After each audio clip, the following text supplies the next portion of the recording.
창세기 45장 5절에서 8절, 고린도전서 15장 9절에서 10절 말씀.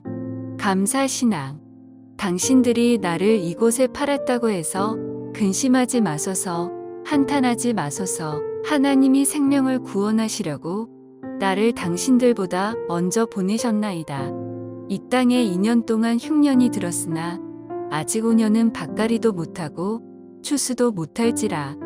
하나님이 큰 구원으로 당신들의 생명을 보존하고 당신들의 후손을 세상에 두시려고 나를 당신들보다 먼저 보내셨나니, 그런즉 나를 이리로 보낸 이는 당신들이 아니요 하나님이시라.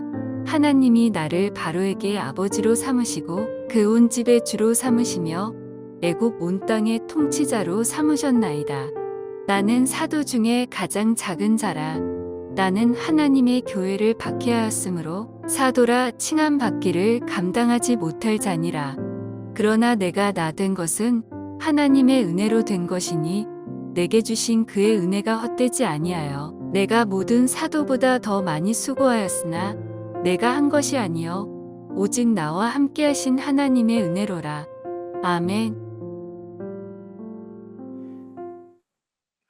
제가 어릴 적에 기억하는 추수감사절 추억이 몇 가지가 있어요. 저희 아버님이 일산에서 목회를 하셨는데, 일산은 지금은 큰 도시잖아요.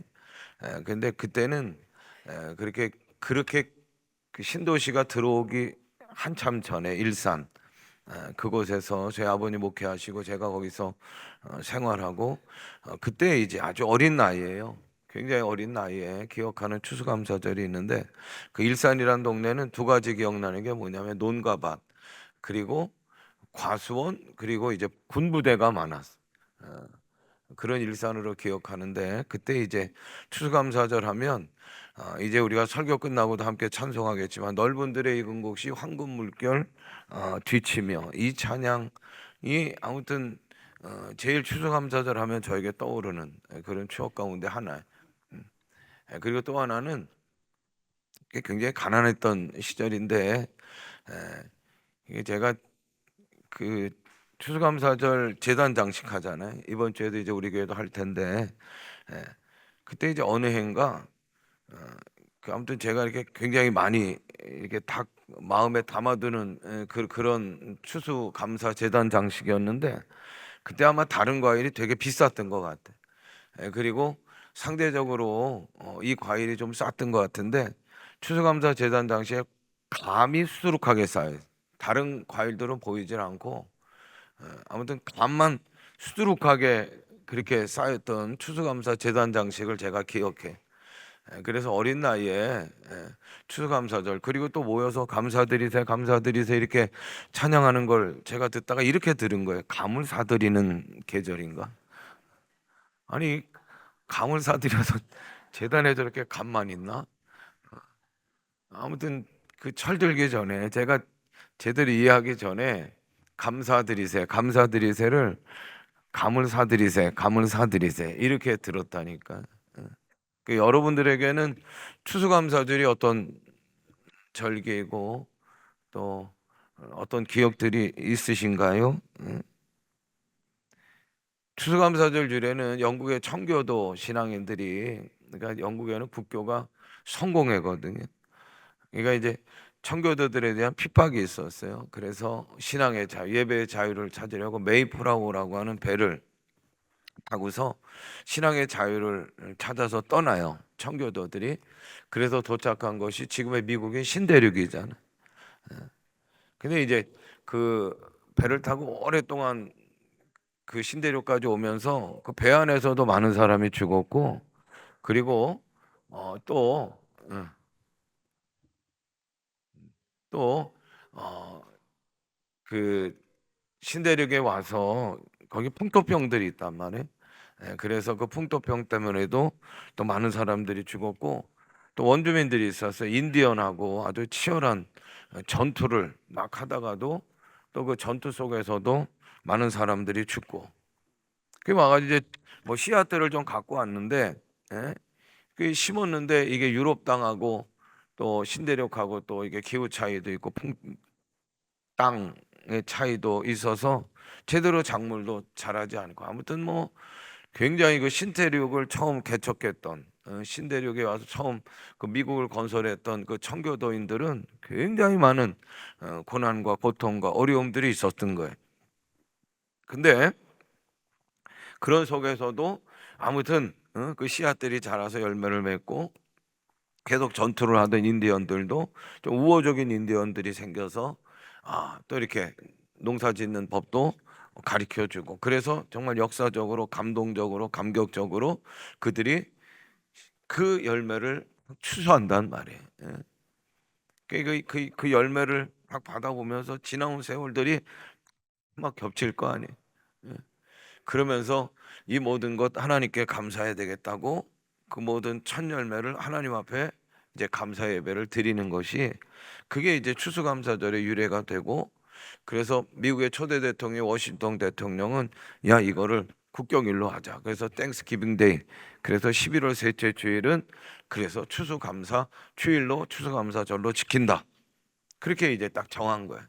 그래서 이제 그 이후로부터는 예배드리는 모든 곳에 우리나라까지도 11월 셋째 주일날 추수감사주일을 드리게 되고, 우리가 다음 주일 또 추수감사주일을 준비하게 되는 거예요. 예. 이제 제가 목사가 되어서 목회를 하면서 한국에서 목회하잖아요. 그런데 이제 그런 고민들을 하더라고요. 이게 추수감사주일이 너무 늦다. 다 지나고 나서 찬바람 많이 불 때 이렇게 추수감사주일을 드리냐. 그래서 뭐 일명 한국 토착화 뭐 이래 가지고 11월 첫 주일도 드리고요, 10월 말에 말주일에도 드리는 교회들이 꽤 많이 생긴 거예요.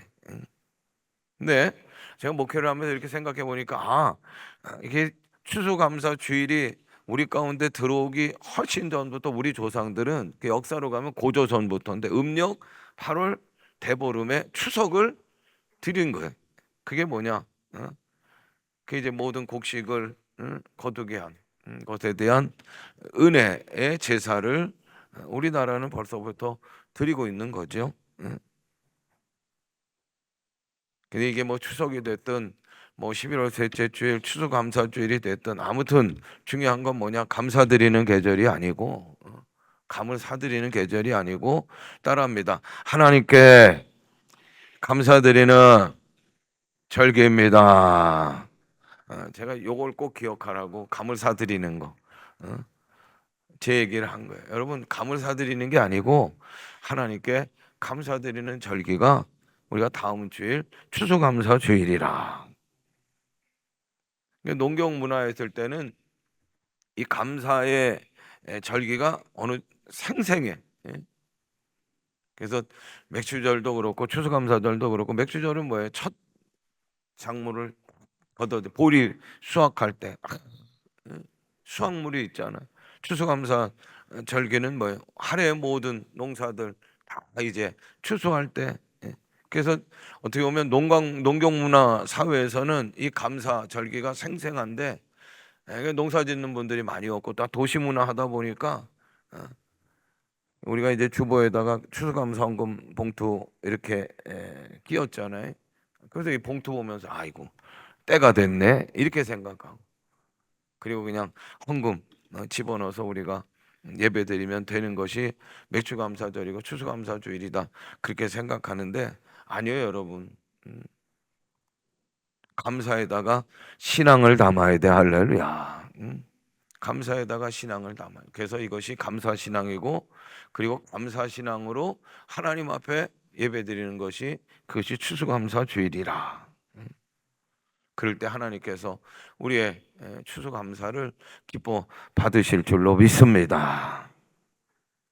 쌀미자가 있어요. 한글로 쌀미자 보면은 그게 88번이라고 하는 그 숫자가 나와요. 이 쌀미 안에는. 그러니까 쌀 한 톨이 생기기까지는, 있기까지는, 추수하기까지는 농부들의 수고와 인내와 땀방울과 그 모든 과정들. 그래서 88번의 농부들의 손길, 농부들의 수고가 쌀 한 톨을 얻는 거예요. 그걸 우리들이 기억해야 하는 것이 이게 또 감사이고, 그리고 쌀 한 떨 속에는 때가 있는 거예요. 때가. 모판을 만들어서 벽실을 뿌리고 모내기를 하고 논에다가 물을 대고 적당한 때, 그렇죠? 피도 뽑아야 되고, 또 이제 유기농으로 하는 데는 논에 우렁을 키우고 오리도 보내고 미꾸라지도 넣어두고, 그리고 이제 가을이 되면 허수아비도 세우고. 그 때가 중요해. 때를 놓치면 참 농사가 이게 잘 안 되기도 하고, 또 잘 된 농사도 또 어려움을 당하기도 하고, 과일 한 개 경우에도 때를 맞춰서 가지치기 하고, 때 맞춘 꽃에 수정하고 하나하나의 봉지를 쌓고, 때로는 까치가 흠집내지 않도록 그물망도 덮고, 때를 놓치면 그래서 튼튼하고 그 탐스러운 열매를 거두기가 어려운 거예요. 어려운 거예요. 예. 그런데 여러분, 그 때 가운데 가장 중요한 때가 뭐냐? 하나님의 때. 할렐루야. 응? 우리가 때를 맞추지 않으면, 그래서 농촌에 가면 그 있잖아요. 농촌 달력이 있잖아요. 농사 달력이라고 그래가지고 우리들이 보는 달력하고는 또 다른 달력이 있더라. 그게 다 때 맞추는 거예요. 요때 놓치면 안 되니까 요때는 요렇게 하라, 요렇게 하라, 다 가르치는 거예요. 그런데 우리가 때를 생각할 때 정말 중요한 때 하나가 있는데, 그 때를 기억해야 하는데, 그게 하나님의 때. 적당한 때에 햇빛도 주시고 비도 주시고 바람도 주시고, 할렐루야. 때를 맞춰 제공하시는 하나님의 은혜를 기억해야 돼. 그럴 때 우리가 작물을 얻게 되고 추수를 얻게 되고, 그 모든 것에 감사해 우리가 신앙을 더하는 것은 뭐냐? 하나님의 때가 있음을 기억해야 돼. 여러분, 쭉정이는요 고개 안 숙여요. 왜냐하면 쭉정이는 알곡이었기 때문에. 그 안에 알곡이 있어야 그것 때문에 겸손해지고, 그것 때문에 고개 숙이는 거야. 그래서 야, 내가 거뒀어, 내가 뭐 했어가 아니고, 야, 뭐 추수감사 헌금 봉투, 아이고 추수감사절이 됐네, 그리고 그냥 몇 푼 넣고 그렇게 끝나는 게 아니라, 이번 추수감사주일에 하나님 기뻐하시는 그런 추수감사주일이 되기를 원하는데, 감사의 신앙을 더한 감사신앙으로 드리기를 원하는데, 할렐루야. 다 내가 때를 잘 맞췄다고 하더라도 하나님의 때, 하나님의 은혜가 아니고서는 안 되는 거예요. 그럴 때 우리가 알곡으로 익어가는 거예요. 그럴 때 우리가 겸손하게 되는 거예요. 그래서 겸손한 마음으로 하나님께 모든 은혜 감사하며, 감사의 신앙으로 우리가 추수감사주의를 드릴 수 있어야 될 줄로 믿습니다.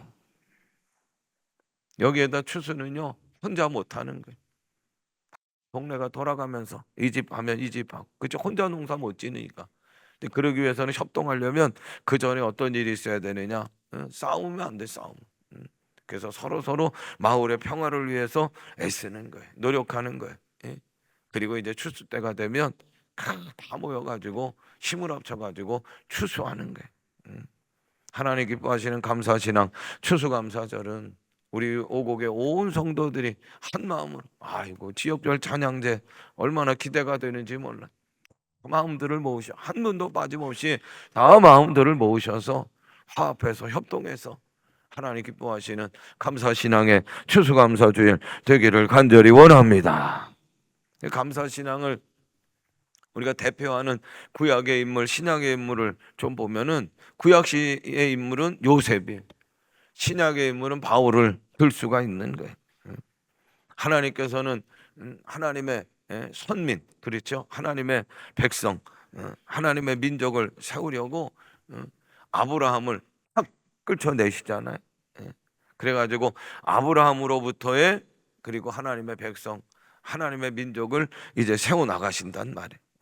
근데 아브라함, 그 다음은 이삭이고 야곱이고 그리고 요셉이요. 근데 아브라함을 대표하는 게 뭐예요? 믿음이요, 믿음. 아브라함은 믿음으로 고향 땅을 떠나는, 갈 바를 알지 못하지만 하나님이 가라 하시니까 믿음으로 아브라함은 가는 거예요. 그리고 믿음의 조상이 되는 거예요. 아브라함을 대표하는 건 믿음이에요. 그 아들 이삭을 보세요. 모리아 산에 아브라함에게 한날 얘기합니다. 100세 얻은 아들이지만, 그렇죠? 하나님께 바치라.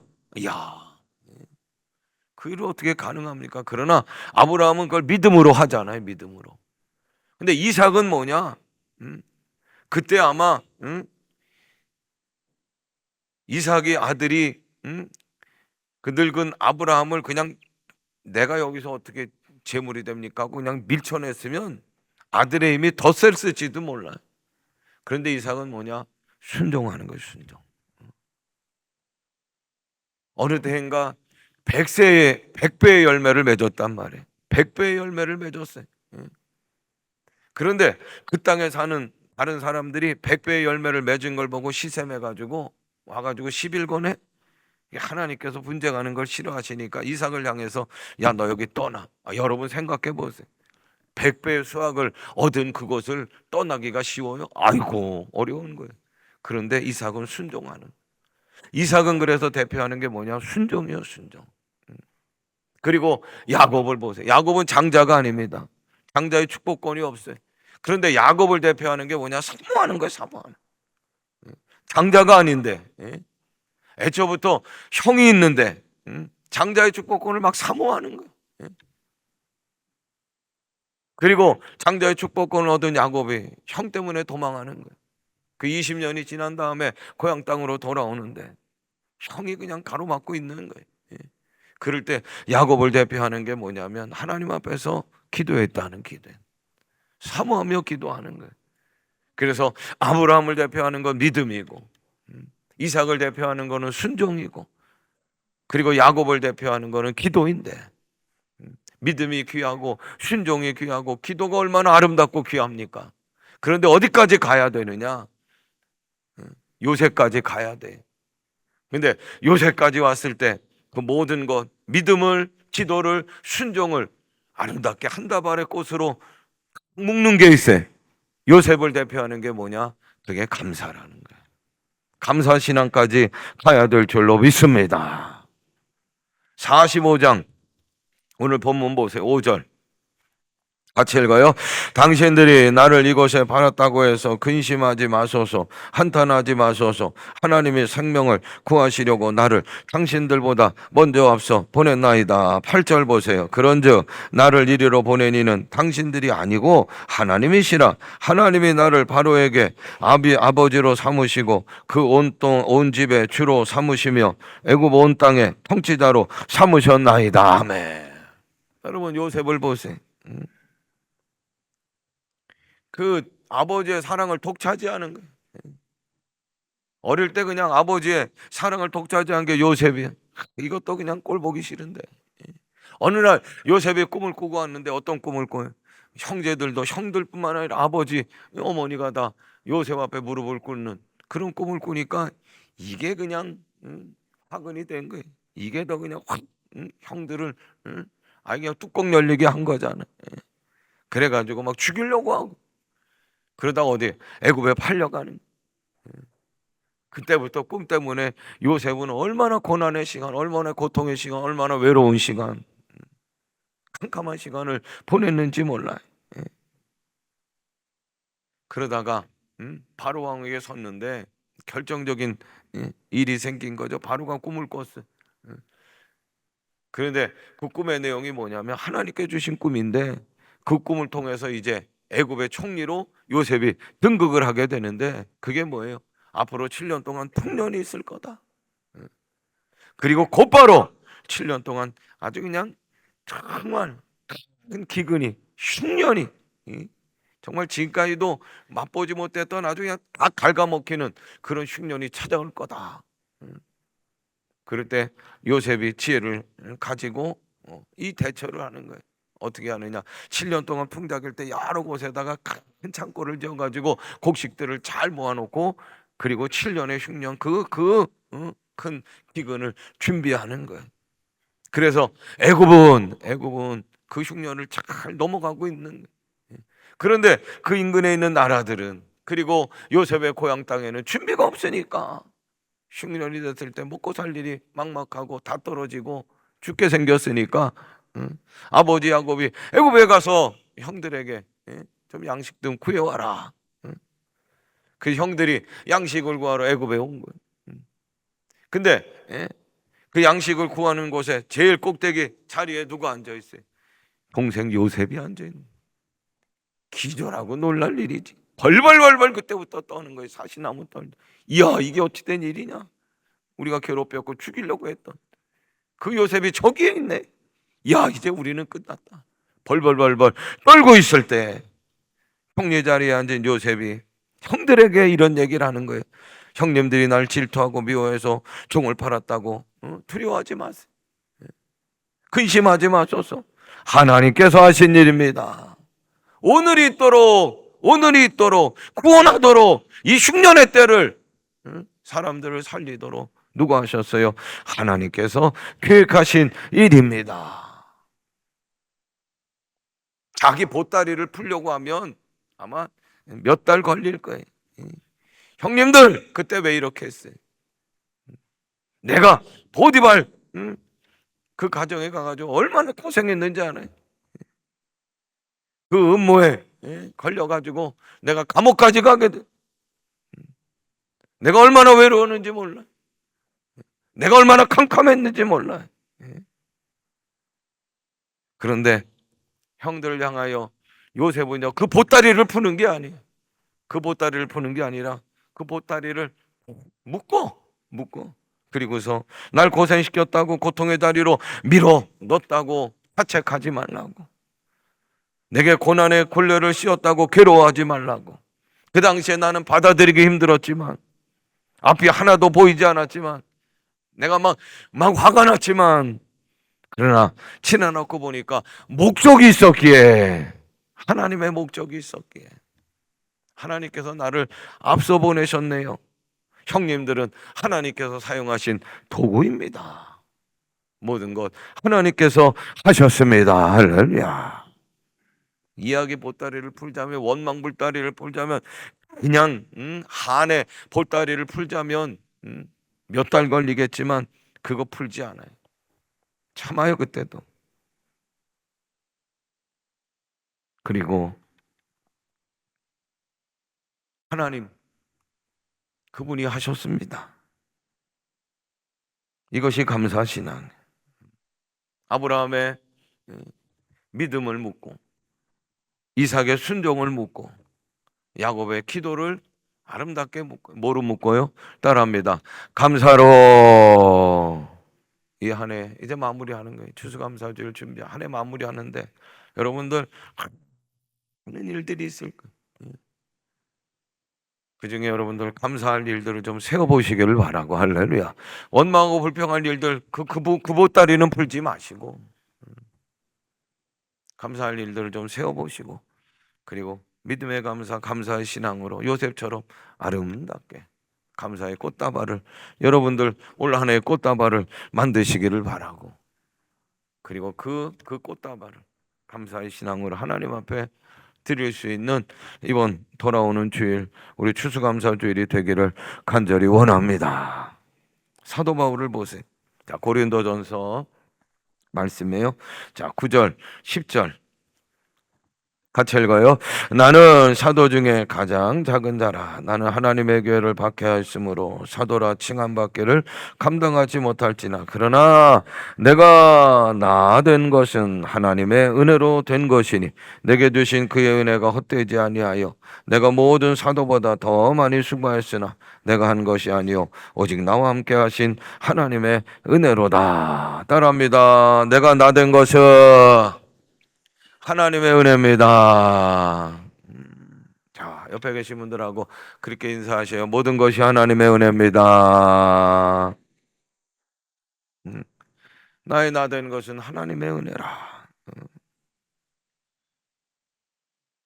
특별히 이방 나라 복음을 전하는 사도로 바울이 부르심을 받잖아요. 하나님의 부르심을 받아. 그래서 이방 나라 갔을 때 환영받기보다는 매를 그냥 진창 맞고, 감옥에도 끌려가고, 배도 난파돼 가지고 죽을 고비를 얼마나 많이 넘겨. 근데 바울은 고백하는 거예요. 나의 나 된 것은 다 하나님의 은혜입니다.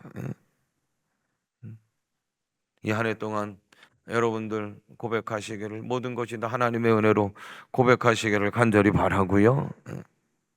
그렇게 감사신앙이 자리 잡히면 데살로니가전서 5장 18절 같이 읽어요. 범사에 감사하라. 이것이 그리스도 예수 안에서 너희를 향하신 하나님의 뜻이니라. 아멘. 하나님의 뜻을 이룰 수가 있어요.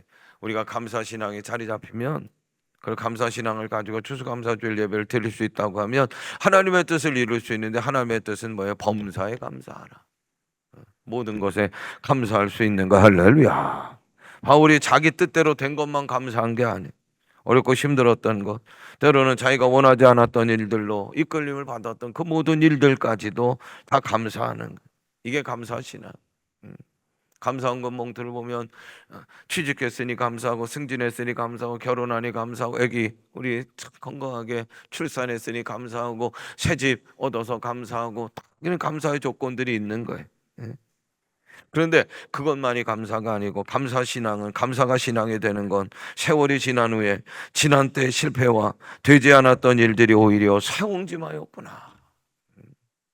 그때는 내가 그걸 깨닫지 못하고 하나님 원망하고 이랬는데, 그런 일들까지도 다 합쳐서 세용지마였구나. 이게 감사신앙. 지난날에 좌절했던 그 일이 오히려 은혜였다는 것을 깨닫고, 그 당시 보지 못해서 얼마나 불평하고 실망하고 얼마나 옹졸했던지, 하나님 이러실 수 있느냐고 맨날 며칠 하나님 바라보면서 하소연했던 시절. 자, 요새 바울을 보니까 그들에게 되지 못한 일, 오히려 공경에 빠졌고 오히려 어려웠던 일까지도 포함된 감사,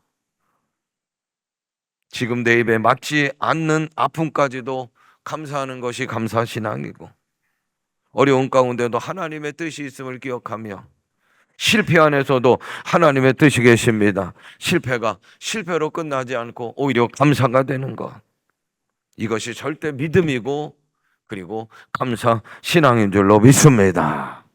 따라합니다. 실패 안에도 고난 안에도 아픔 안에도 하나님의 뜻이 있습니다. 그래요? 어떤 경우에도 하나님의 뜻은 계시는 거예요. 그 하나님의 뜻이 있음을 믿으시길 바라고, 그렇다고 하면 그 믿음이 우리를 감사의 신앙으로, 감사의 믿음으로 이끌어가는 거예요.